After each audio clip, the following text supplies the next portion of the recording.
तो आज हम डिस्कस करेंगे ऐसे प्रॉब्लम्स जो रिफ्रैक्शन थ्रू प्लेन सरफेस कहते हैं।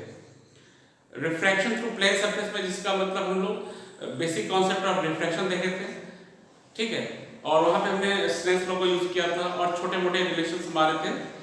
उन रिलेशंस को यूज करके रियल डेप्थ और पेन डेप्थ उनके रिलेशंस को यूज करके हम यहाँ न्यूमेरिकल सॉल्व करेंगे कुछ आज। तो इसमें हम आज पहले न्यूमेरिकल स्टार्ट कर रहे हैं, जिसमें ये कह रहा है कि a ray of light of frequency 5 into 10 power 14 hertz, light की फ्रीक्वेंसी दी गई है, is passed through liquid, the wavelength of light measured inside the liquid is found to be 450 nanometer, 450 10 power minus 9 meter. Calculate refractive index of liquid. ठीक है, आपको question समझ में आ रहा है। इसमें आपको लिक्विड का रिफ्रैक्टिव इंडेक्स फाइंड करना है। एक चीज आपको याद होना चाहिए, याद रखिए कि जब लाइट किसी एक मीडियम से दूसरे मीडियम में ट्रेवल करते हैं तो इसकी फ्रीक्वेंसी चेंज नहीं होती है, इसकी फ्रीक्वेंसी चेंज नहीं होती है, ठीक है ना। जब लाइट हमारी एक मीडियम से दूसरे मीडियम में जाती है तो इसकी फ्रीक्वेंसी चेंज नहीं होती है। तो जब लाइट एक मीडियम से दूसरे मीडियम में ट्रेवल करती है तो उसकी फ्रीक्वेंसी चेंज नहीं होती है, ठीक है। यानी जो फ्रीक्वेंसी हमारी यहाँ पे वही फ्रीक्वेंसी हमारी यहाँ पे। चेंज क्या होता है? तो चेंज हमारी स्पीड होती है और वेवलेंथ चेंज होता है। वेवलेंथ हमारा चेंज होता है, स्पीड चेंज नहीं होती है, ठीक है। अच्छा, तो अब जरा देखो हमको क्या करना है, रिफ्रैक्टिव इंडेक्स फाइंड करना है। तो रिफ्रैक्टिव इंडेक्स बेसिकली क्या है? Refractive index is the ratio of speed of light in different medium. तो जहाँ देखो हमारे पास यहाँ लिक्विड है, ये क्या है? ये लिक्विड है आपका, ठीक है। और इस लिक्विड में लाइट स्पीड को हम मान लेते हैं that is v the speed of light. और यहाँ पर क्या है? वैक्यूम है, ठीक है, या एयर कह सकते हैं। तो एयर यहाँ स्पीड ऑफ लाइट क्या हो गई? c। तो यहाँ पे यूज कर लो n is equal to c upon v। इस फॉर्मूले को यूज करेंगे। हमको पता क्या है? तो हमको पता है c is equal to 3 × 10 power 8। ये आपको क्वेश्चन में दिया नहीं है, लेकिन आपको ये पता होना चाहिए speed of light 3 × 10⁸ metre per second, ठीक। अब आपको क्या चीज पता है? आपको लैम्डा पता है, आपको उसमें लैम्डा दिया गया और फ्रीक्वेंसी दी गई है। तो इस फॉर्मूले में लैम्डा फ्रीक्वेंसी कहां से आएगी? तो फिर से एक बार रिकॉल करो कि स्पीड ऑफ लाइट v किसी मीडियम में v is equal to nu into lambda, frequency into wavelength, ठीक है। तो अभी हम लोग क्या करेंगे? इस फॉर्मूले को चेंज करेंगे, c upon v is equal to nu into lambda, ठीक है। So n is equal to c कितना है? तो c आपको दिया है 3 × 10 पावर 8, ठीक है। फ्रीक्वेंसी आपको दी गई, फ्रीक्वेंसी दी गई है 5 × 10 पावर 14 हर्ट्ज एंड लैम्डा भी दिया है दैट इज 450 × 10 पावर -9। अब आपको बस इसको सॉल्व करना है, ठीक है। सॉल्व करने के लिए आप देखिए क्या करिए, 3 ऊपर छोड़ दीजिए, नीचे आ गया आपका 5 × 450, ठीक है। अब सारे पावर्स को एक तरफ कर लीजिए, तो 10 पावर क्या हो गया? 8 हो गया, प्लस 9 हो जाएगा और ये हो जाएगा -14, ठीक। तो यार देखो कितना आएगा? 10 इज इक्वल टू हमारे पास आएगा 8 8 16 17, 17 में से 14 यानी ये हो गया 3 × 10 पावर 3 हो जाएगा। और नीचे कितना हो जाएगा? इसको मल्टीप्लाई कर दो, ये हो गया 0 25, ये 5 2 22, ये हो गया 3000 अपॉन 2250, ठीक है। इसको सॉल्व करिए, देखिए सॉल्व करने के बाद हमारे पास वैल्यू कितनी आती है? तो ये वैल्यू हमारे पास लगभग जो आएगी ये आएगी 1.33। सॉल्व करिए तो ये आएगी 1.33, ठीक है। तो ये हमारे पास रिफ्रैक्टिव इंडेक्स आ गया कि कैसे हमको जो फाइंड करना था इस लिक्विड का रिफ्रैक्टिव इंडेक्स, बहुत सिंपल तरीके से इसको हमने फाइंड कर लिया। अब हमारे पास एक नेक्स्ट क्वेश्चन आ रहा है। इस क्वेश्चन में क्या करना है?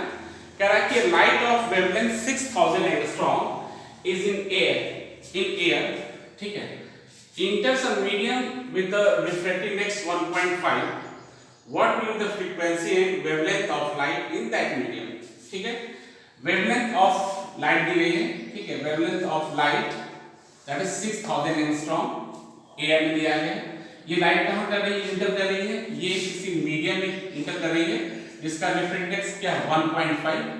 तो पूछ रहा है कि what will the frequency and wavelength of light in that medium. आपको फ्रीक्वेंसी भी निकालनी है और आपको वेवलेंथ बताना है उस मीडियम में। तो देखो अभी हमने बताया कि जब लाइट एक मीडियम से दूसरे मीडियम में जाती है तो क्या नहीं चेंज होता है, उसकी फ्रीक्वेंसी नहीं बदलती है, ठीक है ना। देखो जब लाइट एक मीडियम से दूसरे मीडियम में जाएगी तो उसकी फ्रीक्वेंसी नहीं बदलती है, फ्रीक्वेंसी सेम रहती है, लैम्डा चेंज हो जाता है, ठीक है। अगर ये लैम्डा है तो ये लैम्डा डैश है, और इसका रिलेशन हम डिस्कस कर चुके हैं कि n is equal to lambda upon lambda dash. So if we want to find lambda dash, it will be lambda upon n. ये हमारा फार्मूला हो जाएगा दूसरे मीडियम में, इसके लिए रिफ्रैक्टिव इंडेक्स के लिए, वेवलेंथ फाइंड करने के लिए। अब हमको फाइंड करना है क्या कि आपसे पूछा कि फ्रीक्वेंसी कितनी होगी, लाइट जब इस मीडियम में से इस मीडियम में जाएगी तो उसकी फ्रीक्वेंसी कितनी होगी। तो पहले कहेंगे कि फ्रीक्वेंसी चेंज नहीं होगी, लेकिन वो फ्रीक्वेंसी होगी कितनी। तो हमारे पास रिलेशन है v is equal to nu lambda, v is equal to nu lambda, जहां nu हमारी क्या है फ्रीक्वेंसी है, so nu is equal to v upon lambda। v कितना है, ठीक है, v कितना है, तो जरा देखो अगर हमारा लाइट क्या है, ये कह रहे हैं कि लाइट एयर का मतलब है v क्या हो गया c के बराबर हो गया, और c हो गया 3 × 10⁸, ठीक है। और क्या चाहिए हमको यहाँ पे इसका वेवलेंथ 6000 एंगस्ट्रॉम दिया, ये 6000 कर दो, एंगस्ट्रॉम का मतलब 10⁻⁻10, ठीक है। तो देखो हमारे पास कितना आएगा, इसको सॉल्व करते हैं। 3 डिवाइड बाय क्या 3 × 10⁸ डिवाइड बाय कितना हो गया 6000 × 10⁻⁻10, ठीक है। देखिए हमारे पास कितना बन करके आएगा, सॉल्व करो तो 3 हो गया डिवाइड बाय 6 कर लेते हैं यहाँ पे 10⁸, और ये देखो ये +10 हो जाएगा, +10, और ये जाएगा तो कितना हो जाएगा, ये +3, ठीक है। सॉल्व करो, फ्रीक्वेंसी कितनी आ गई, तो इसको सॉल्व करके देखते हैं, ये आ जाएगा,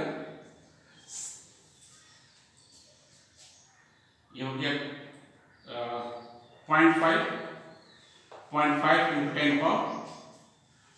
10⁻21, ठीक है, 0.5 × 10⁻21, ठीक है।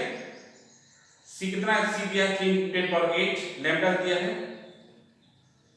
6000 एंगस्ट्रॉम, तो 6000 एंगस्ट्रॉम आपने कर लिया, ठीक है। ये हो गया आप, हाँ ये चीज देखो, ये आपका प्लस ये माइनस होना चाहिए, चेक कर लो दोबारा, ये क्या होगा -10⁻3 को भेज के माइनस होगा, माइनस होगा ये कितना हो जाएगा, दोबारा चेक करो इसको, ये हो जाएगा आपका 18 में 3 गया तो 15, ठीक, हाँ अब ये सही लग रहा है। अभी आप सॉल्व करो तो ये क्या होगा 5 × 10⁻14, ये सही है आपका, इतना हर्ट्ज फ्रीक्वेंसी है, ठीक है। फ्रीक्वेंसी कितनी हुई 5 × 10⁻14 हर्ट्ज। दोबारा देखो क्या करना था हमको, ये c दिया है 3 × 10⁸ दिया है, 6000 एंगस्ट्रॉम दिया है, तो ये 10⁻10 हो गया। अब ये आप पावर को अरेंज करो तो ये 8 ऊपर गया, उठा ही था, ये जाएगा तो +10 हो जाएगा, ये 10.3 हो जाएगा तो ये +3 नीचे आएगा, ऊपर जाएगा तो ये -3 हो जाएगा, ठीक है। सॉल्व किया तो 5 × 10⁻14 हर्ट्ज आ गया, ये इसकी फ्रीक्वेंसी। इस क्वेश्चन के नेक्स्ट पार्ट में पूछा था कि इसका डिफरेंट वेवलेंथ बताओ, लैम्डा डैश, यहाँ पे लैम्डा डैश क्या होगा, तो देखो आपको क्या मिल गया, आपको लैम्डा पता और n पता है, ठीक है। So lambda dash is equal to क्या होगा, lambda upon that is 6000 angstrom divide by n की वैल्यू कितनी है 1.5, दैट इज 3/2। सॉल्व कर लो तो कितना आ जाएगा, ये आएगा 4000 एंगस्ट्रॉम, 4000 एंगस्ट्रॉम, ठीक है। तो आपने देखा, आपने वेवलेंथ भी फाइंड कर लिया और फ्रीक्वेंसी भी फाइंड कर ली, ठीक है। तो बहुत सिंपल सा क्वेश्चन था जिसमें हमको क्या करना था, किसी लाइट जब एक मीडियम से दूसरे मीडियम जा रही थी तो वहां पे उसकी वेवलेंथ और फ्रीक्वेंसी फाइंड करना था। तो हमने ध्यान दिया कि फ्रीक्वेंसी तो बार चेंज नहीं होती, ठीक है। तो अब हम लोग नेक्स्ट क्वेश्चन देखते हैं। तो नेक्स्ट क्वेश्चन हमारा है क्या कि refractive index of water and glass are 4/3 and 3/2 respectively. किसके रिस्पेक्ट में, एयर या वैक्यूम में कर सकते हैं। A ray of light is traveling in the water is incident on water glass interface at 45 degree, what is the angle of refraction? ठीक है, तो पहले देखो ये हमारे पास ग्लास दिया है, इस ग्लास का रिफ्रैक्टिव इंडेक्स हमको दिया है कितना है, और ये वाटर दिया है, वाटर का रिफ्रैक्टिव इंडेक्स दिया है, ठीक है ना। ये हो गया ग्लास हो गया, ये आपका वाटर हो गया, यहाँ आपका बाहर एयर है, यहाँ भी आपका एयर है। इसका मतलब ये जो 4/3 दे रहा है क्या, वाटर का, ठीक है। ये हो गया रिफ्रैक्टिव इंडेक्स 4/3 और ये हो गया 3/2। इसका मतलब ये ए एंड जी दे रहा है, ए एंड 3/2 और ये हो गया ए एंड डब्ल्यू कितना है 4/3। अब आपसे कह रहा है कि ये इंटरफेस हो गया ग्लास और वाटर का इंटरफेस, ठीक है। ऊपर आपको क्या है, आपका यहाँ पे वाटर, ठीक है। ये वाटर हो गया, ये वाटर हो गया, ये आपका ग्लास हो गया, ये ग्लास हो गया और ऊपर हमारा वाटर हो गया। तो अब जरा देखो, अब आपसे कह रहा है कि लाइट इंसिडेंट हो रही है कहां पे, ये इंटरफेस पे, ये एंगल ऑफ इंसिडेंस कितना है 45 डिग्री। तो आपसे पूछा कि एंगल ऑफ रिफ्रैक्शन कितना होगा, यही आपको फाइंड करना है। लेकिन इसके पहले एक चीज देखो कि हम जो रिफ्रैक्टिव इंडेक्स की बात कर रहे थे, यहाँ ये ग्लास का refractive index with respect to क्या था, एयर था, और वाटर का refractive index with respect to क्या था, एयर था। अब हमारे इस केस में क्या हो रहा है, इस केस में हमें पहले तो ये चाहिए कि इस ग्लास का refractive index with respect to water, that is हमको क्या चाहिए, हमको तो WNG चाहिए यहाँ पे, कि WNG पहले हमको क्लियर हो जाए। तो याद करो WNG के बारे में पढ़ चुके हैं, WNG क्या होता है, that is ANG upon ANW। So ANG कितना दिया है, दैट इज 3/2 और ANW क्या है 4/3, दैट इज 9/8। ये चीज आपको क्लियर होगी। अब यहाँ पे स्नेच लॉ लगाओ, यहाँ पे स्नेच लॉ लगाते हैं तो क्या होता है, sin I upon sin R is equal to, यहाँ क्या है वाटर से ग्लास में जा रही है तो क्या लिखेंगे WNG, जो कितना है 9/8। और आपको क्या पता है, हमको I के बारे में पता है, I कितना है 45, ये दिया है 45, क्या निकालना sin R, ठीक है। ये और दोबारा देख लीजिए कैसे निकालेंगे, तो sin I हमारा कितना है, sin ये 45 divide by sin R is equal to 9/8। sin 45 value क्या होगी 1/√2, 1/√2 हो जाएगी, और ये sin R को निकालना है, sin R is equal to 9/8। अब यहाँ से निकालो तो sin R is equal to हो जाएगा, sin R is equal to 8/9 into 8 आधा से इसको यहाँ से कर दिए, और ये 1/√2। इस वैल्यू को सॉल्व करें, ठीक है। इस वैल्यू को सॉल्व करेंगे तो ये लगभग हमारे पास आएगा 0.628, 0.6284 ऐसे आसपास आएगा। हमें R निकालना है तो आप निकाल लीजिए। So R is equal to sin inverse कितना हो जाएगा, वही 0.6284। ये हमारा आंसर हो गया। इससे आगे और देखना चाहते हैं तो इसको क्या कर सकते हैं, लॉग टेबल की मदद से, ठीक है, आप इसको फाइंड कर सकते हैं कि हमारे पास ये R की वैल्यू कितनी आएगी। तो ये जो वैल्यू आएगी लगभग 38.9 डिग्री आएगी, ठीक है। 38 अगर देखना चाहें तो ये आप देख सकते हैं 38.9, बट आपका आंसर आपका यही भी सही है, आप वहां तक लाके छोड़ सकते हैं। तो बहुत बेसिक्स क्वेश्चन इसमें, जिसमें हमको क्या करना था, रिफ्रैक्टिव इंडेक्स निकालना था, रिफ्रैक्टिव इंडेक्स की मदद से हमको एंगल ऑफ रिफ्लेक्शन फाइंड करना था। तो नेक्स्ट क्वेश्चन हमारा है कि apparent depth of an object at a bottom, the apparent depth of an object at the bottom of tank filled with liquid of refractive index 1.33 is 7.7 centimeter. What is the actual depth of liquid? ठीक है, actual depth of liquid निकालनी है, refractive index आपको दिया है और apparent depth दी गई है, ठीक है। ये कॉन्सेप्ट आपको याद होगा।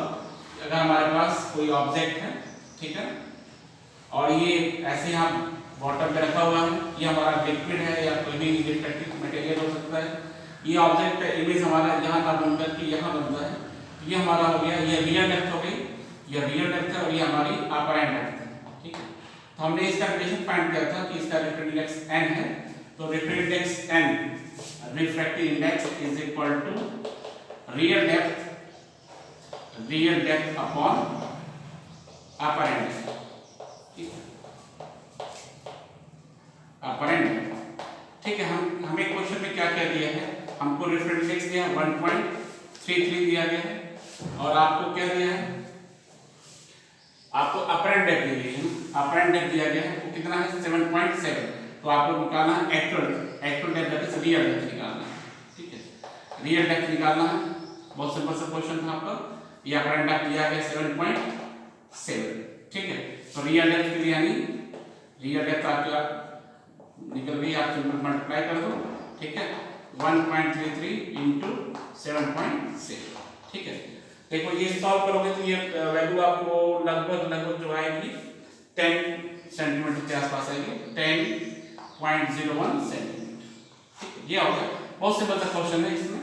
ठीक है, तो ऐसे प्रॉब्लम्स में आपको क्या रियल डेप्थ, अपरेंट डेप्थ और रिफ्रैक्टिव इंडेक्स में आपको दो डाटा दिया रहेगा और उसमें थर्ड आपको फाइंड करना होगा, जो आप आसानी से फाइंड कर सकते हो।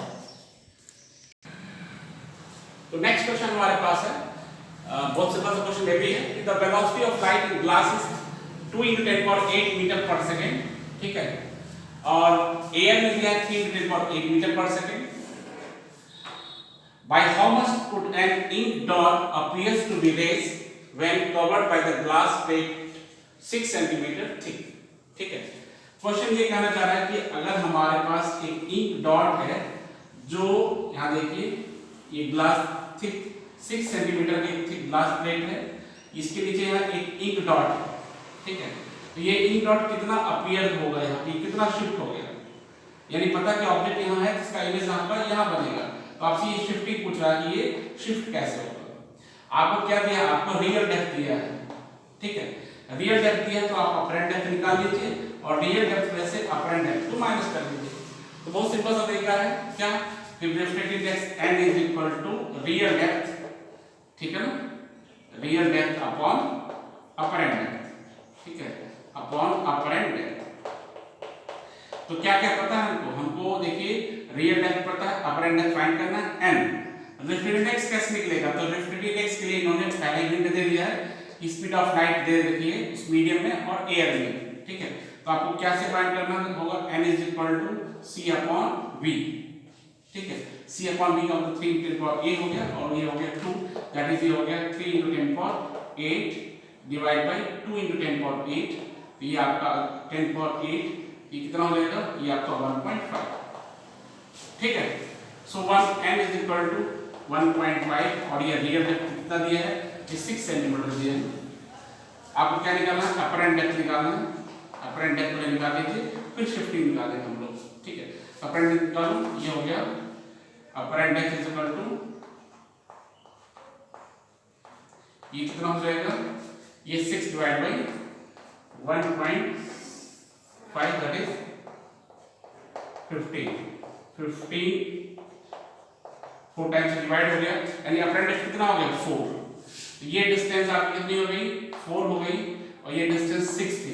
तो शिफ्टिंग कितनी, क्या पूछा था, कितना रेंज शिफ्ट कितना हो गया, small d is equal to real depth upon minus apparent depth. Real depth हमारे 6 माइनस 4 that is equal to 2 centimetre. Image हमारी इतनी डिस्टेंस क्या हो गई, शिफ्ट हो जाएगी। ठीक है, ये सिंपल सा प्रॉब्लम था जिसमें हम लोग क्या करते थे, शिफ्टिंग को फाइंड किया हमने। देखो एक क्वेश्चन हमारे सामने और आ रहा है, जिसमें कह रहा है कि microscope is focused on a mark at the bottom of beaker. ठीक है, क्वेश्चन को पढ़ते जाते हैं, इसका डायग्राम बनाते जाते हैं।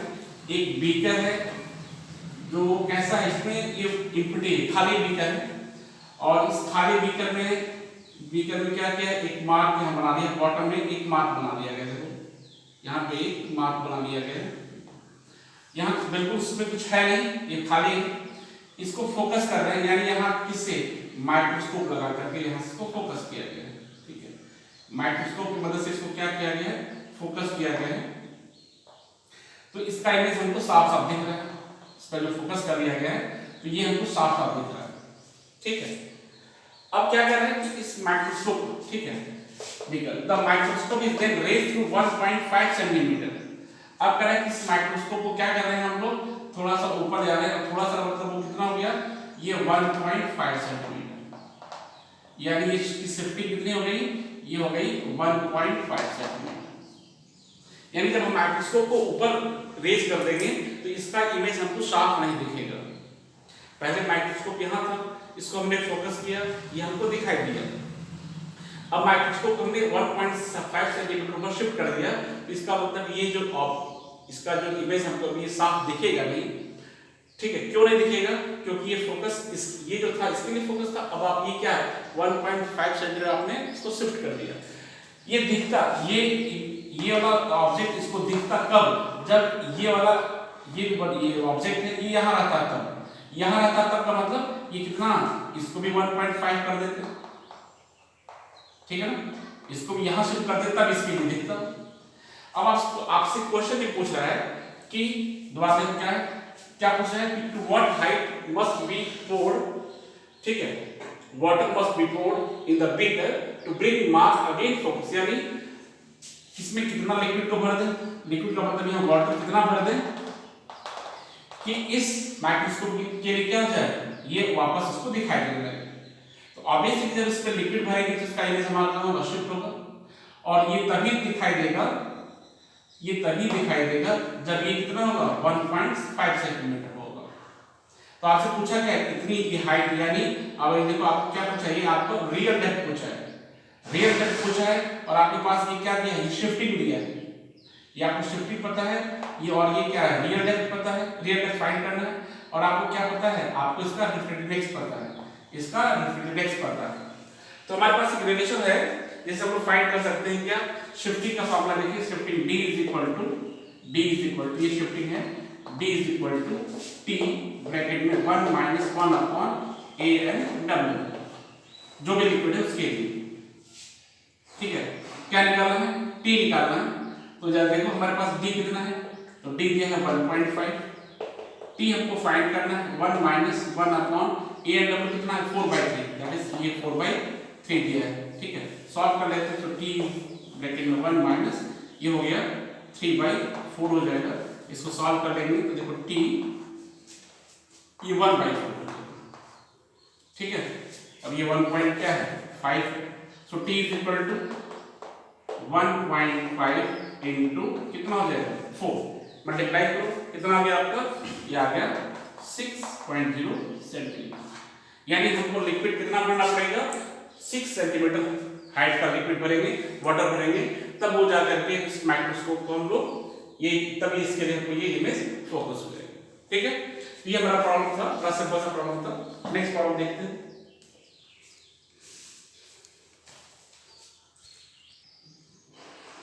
तो एक नए तरह का प्रॉब्लम हमारे पास आ रहा है जिसमें आपको दिया गया है एक ट्रायंगल दिया गया है, ठीक है, ये प्रिज्म है, ट्रायंगल मतलब ये प्रिज्म आपको, और प्रिज्म में ये लाइट आपकी इंसिडेंट हो रही है, ठीक है। ये आपको क्वेश्चन दिया गया है कि इसका जो एंगल ऑफ इंसिडेंस क्या है 90 डिग्री है, ये एंगल 45 डिग्री है। आपको करना क्या है, आपको आगे जो रे निकलेगी इससे उसको ट्रेस करना कि रे कहाँ जाएगी। और क्वेश्चन आपको दिया है critical angle for material of prism, इसका क्रिटिकल एंगल दिया है, ठीक है। आपको क्रिटिकल एंगल IC 45 डिग्री दी गई है, और आपको क्या करना है, इसका रिफ्रैक्टिव इंडेक्स निकालना है। तो रिफ्रैक्टिव जब क्रिटिकल एंगल पता है तो रिफ्रैक्टिव इंडेक्स निकालना बहुत ही आसान हमारे लिए, ठीक है। पहले चीज कर लो, n is equal to 1 upon sin IC, ठीक है। सो 1 अपॉन sin IC, ये sin कितना हो गया 45 डिग्री, और sin 45 1 अपॉन √2, तो इसका n कितना हो गया √2। ये तो बड़ा सिंपल सा अलग से क्वेश्चन था। अब जरा देखते हैं, इसको ट्रेस करके देखते हैं कि लाइट कहाँ जाएगी। तो एक बार याद करो फिर से कि अगर हमारी लाइट क्रिटिकल एंगल, ये एंगल ऑफ इंसिडेंस है, डेंसर से रेयर में जाता है तो नॉर्मल से दूर होता है, और जब यही एंगल ऑफ इंसिडेंस क्रिटिकल के बराबर हो जाता है तो लाइट ऐसे चली जाती है, और ये क्रिटिकल से ज्यादा होगा तो लाइट रिफ्लेक्ट हो जाती है।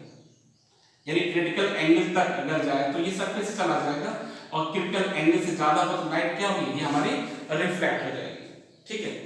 तो देखते हैं यहाँ पे क्या होगा, इस रे को सीधे बढ़ाते हैं, ठीक है। तो नॉर्मली आएगी तो बिना मुड़े हुए सीधे चली जाएगी, यहाँ पे पहुंची, नॉर्मली आई तो ये क्या होगी, लाइट ऐसे सीधे पहुंची, ठीक है।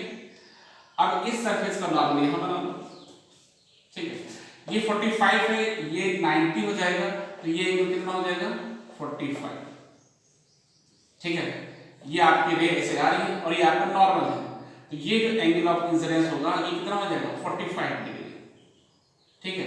और इस बैंडेज का क्रिटिकल एंगल कितना है, दैट इज 45 डिग्री। और हम पढ़े कि जब लाइट क्रिटिकल एंगल पे आती है तो सरफेस से सीधे निकल जाती है, यानी लाइट कहां से जाएगी, ये लाइट जो आएगी ऐसे आ रही थी वो ऐसे सीधे सरफेस से बाहर निकल जाएगी, ठीक है। ये क्लियर हो रहा है, लाइट ऐसे आएगी, ये लाइट ऐसे आएगी, ठीक है, यहां पे टकराएगी, एंगल ऑफ इंसिडेंस कितना है 45 डिग्री है, और जो कि क्रिटिकल के ये बराबर हो गया, तो क्रिटिकल वाले के बराबर जो लाइट जाएगी उसी सरफेस से ऐसे ये बाहर निकल जाती है, तो ये हमारा हो गया लाइट इस तरह से हमारे सरफेस से बाहर चली जाएगी, ठीक है। तो ऐसे हमारे पास और भी क्वेश्चंस हैं जिसमें डायग्राम बनाना है, तो नेक्स्ट क्वेश्चन हम लोग देखते हैं।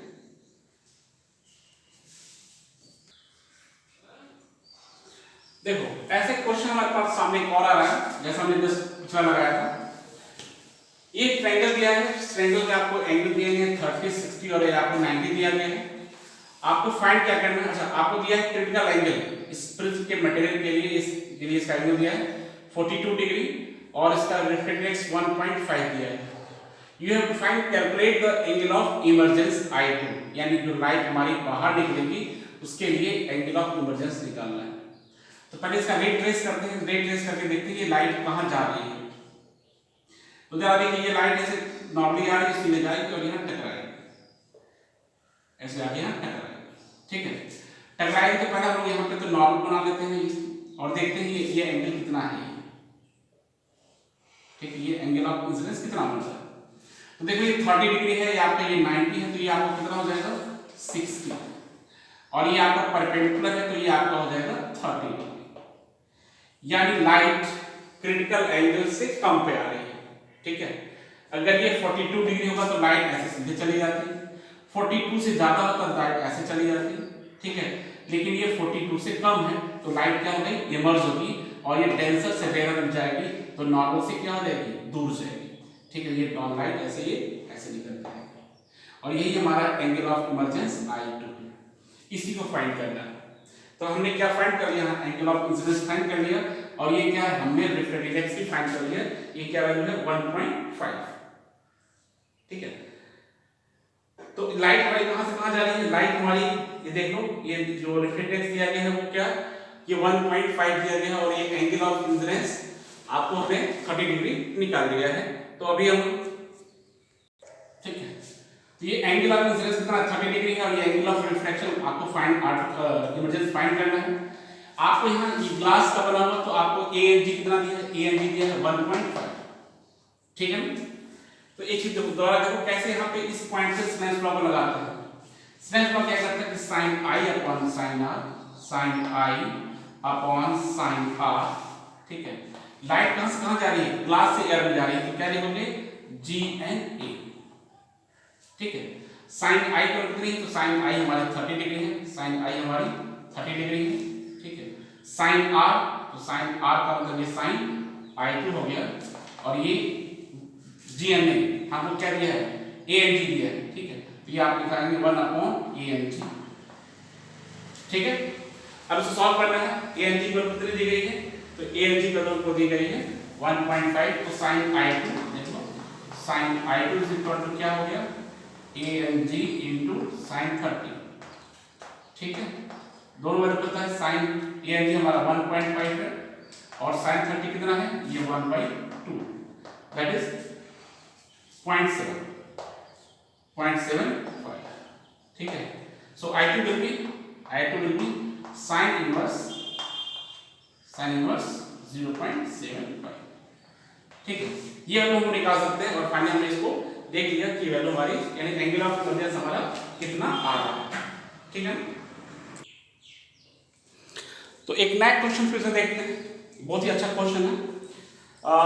क्वेश्चन देखा जाए इसमें क्या क्या है कि a point source of monochromatic light S is kept at the center of bottom, ठीक है, of a cylinder, radius of circular base is of cylinder is 15 centimeter, contain water 4/3 ये रिफ्रेक्टिव इंडेक्स दिया गया 4/3 to the height of 7 centimetre. Find the area of water surface through which light emerges in the air. दोबारा देखो भाई, हमारे पास दिया एक cylinder दिया है, सिलेंडर में लिक्विड रखा गया है और लिक्विड की हाइट कितनी है 7 सेंटीमीटर। एक सिलेंडर में वाटर है, इसकी हाइट है वो 7 सेंटीमीटर है और आपको दिया गया है इसका जो सिलेंडर का जो बेस है ये 15 सेंटीमीटर है, ये है 15 सेंटीमीटर।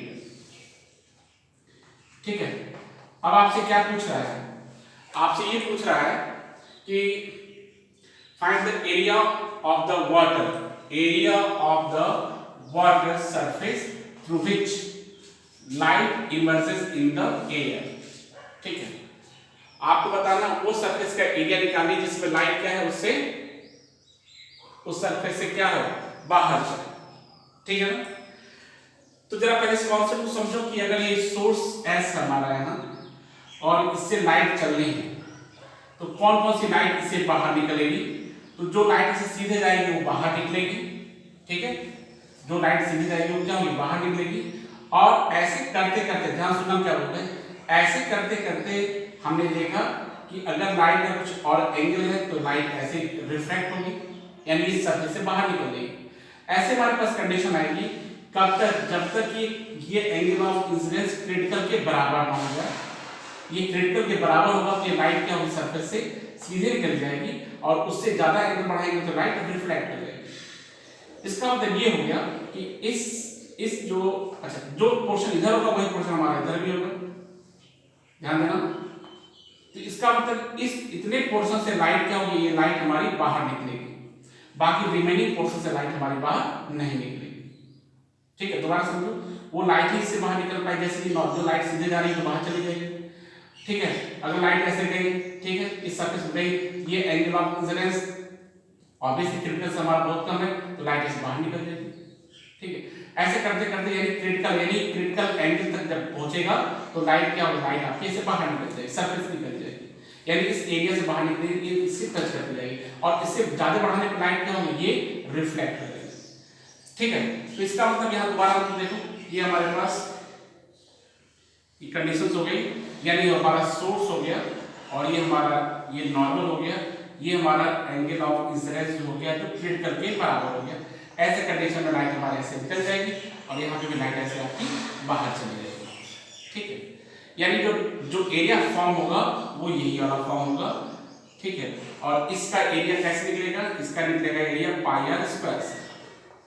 इसका एरिया फाइंड करना है और ये कैसे निकलेगा, पाई आर स्क्वायर निकालने के लिए आपको क्या चाहिए, इसका रेडियस चाहिए, यानी ये रेडियस हमको पता चल जाए तो हम लोग ऐसे निकाल सकते हैं। और क्वेश्चन में क्या दिया, क्वेश्चन में इसकी हाइट दी गई है, ये लिक्विड की हाइट कितनी है, ये हाइट आपकी दी गई h मान लेते हैं और h कितना है 7 सेंटीमीटर। तो जरा देखो फिर से, ये हमारा क्रिटिकल एंगल IC हो गया, ये भी क्रिटिकल एंगल क्या होगा IC के बराबर हो जाएगा। ठीक है, तो अब अगर यहाँ इसमें रेडियस निकालना है, रेडियस ये डिस्टेंस निकालनी है, बेस हो गया और ये हाइपोटेनियस है, तो अगर इसमें tan IC निकालना है, इस प्रॉब्लम में क्या करना है हम लोग, tan IC निकालना है, tan IC क्या होगा, नॉर्मल अपॉन बेस। तो नॉर्मल कितना हो जाएगा, रेडियस r और बेस कितना हो जाएगा h। So radius r is equal to h tan IC, ये हमको निकालना है। h हमको मिला है 7, हमें tan IC निकालना है।